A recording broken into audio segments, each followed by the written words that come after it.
Among the many things you must know about yourself is what can bring you down, so that it becomes your prayer point.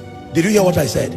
You must find out what can bring you down and start crying before the Lord. Roll like a madman and say, Lord, help me before I destroy my destiny. There are people today, the cancer that can bring them down is offense.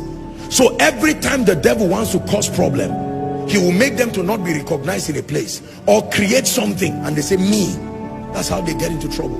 One of the biggest deception of Satan is this false idea of holiness, where people actually believe that because they've not gotten into any trouble, they are free. Moral trouble, economic trouble, and when it has to do with weaknesses, nobody has the right to point hands at everybody. Everybody lies down before God. You would have looked at the young boy David. In that boy was a murderer. Would you have believed that in that fine young man? Ladies, that's the kind of man you would have want to marry.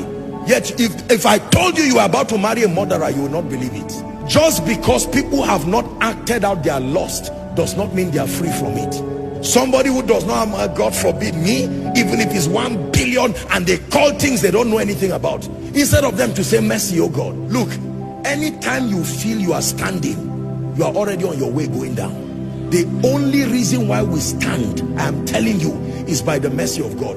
And the earlier you accept this the better for you.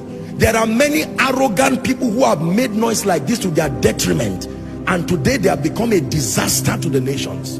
There are people who love the Lord, but this obsession for fame, they will do anything to promote themselves to be famous. It is your assignment to be honest with yourself. What are my vulnerabilities? Now that there's no money in many places, that's when you will know people's vulnerabilities. How do you know vulnerabilities? When trouble comes. There are people who love God, but they can do anything doable. Let your imagination stretch as far as you think I'm saying. Once it will bring money, they are willing to do it.